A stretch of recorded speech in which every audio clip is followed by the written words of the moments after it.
I think particularly on the local level, you need to be a part of the local party.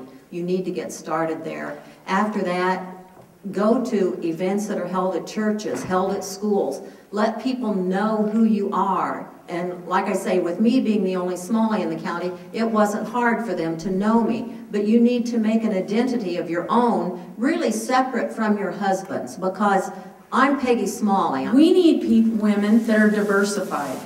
We need them to be not just in education, but in transportation, in economic development, in planning and zoning, in Board of Adjustment.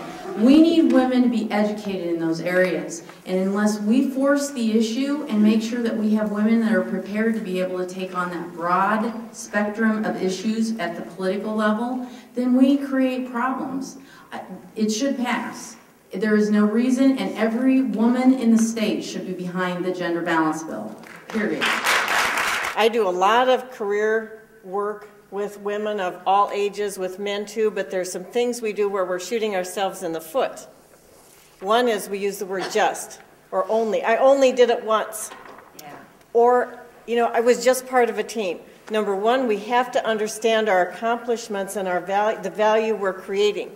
That happens one-on-one with somebody. They don't see themselves in terms of the value that they bring.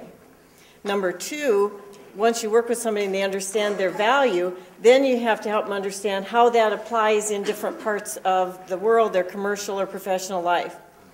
Number three, that gives them courage and confidence in themselves to go forward.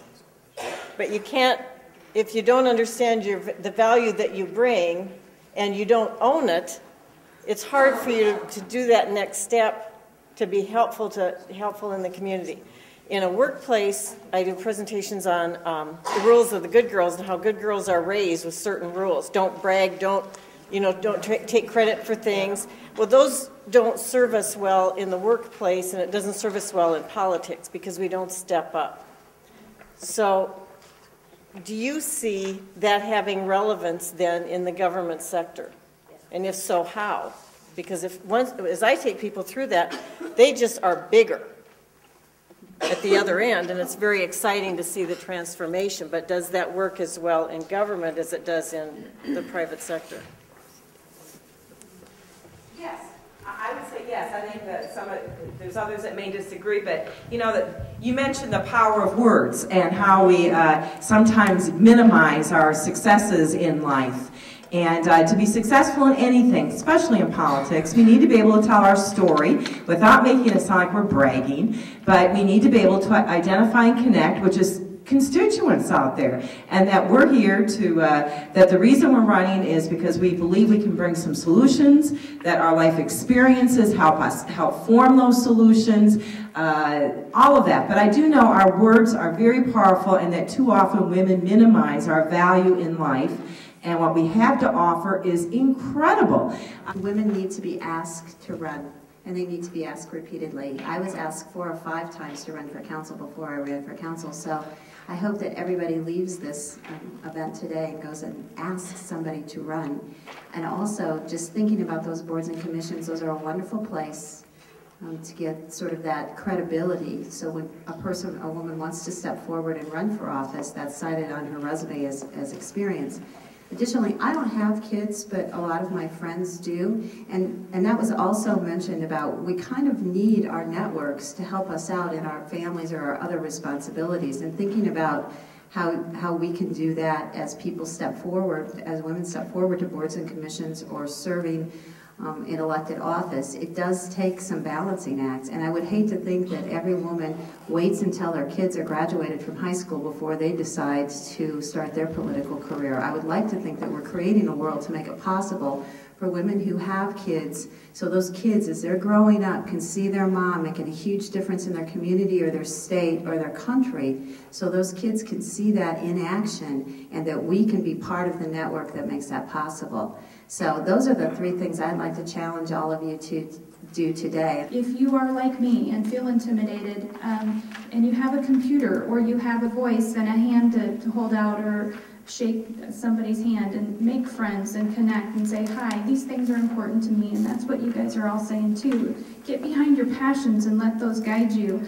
And I can, between loads of laundry and, wiping hands and stuff, I can check my email and I can help people get connected, and I can say, hey, look at Rekha's column today. This is appalling. We've got to get involved. Please write.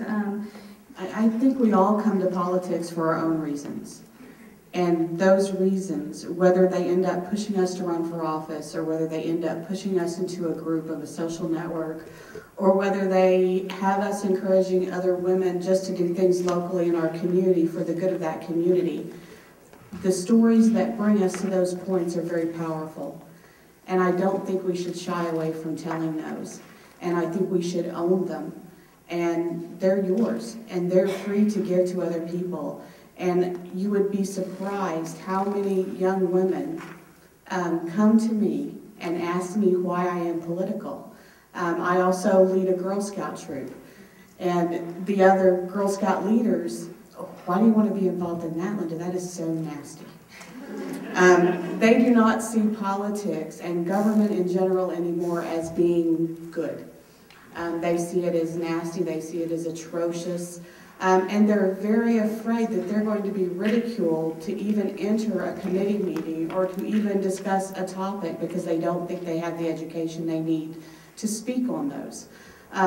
My co-leader in Girl Scouts told me she was scared to death to go to a meeting with her husband's boss, although she had studied on the internet all these things that they were going to be discussing over this dinner, because she says, I know, Linda, that when I sit down there, I'm going to be talking so intelligently, and I'll look down, I'll be cutting his steak up.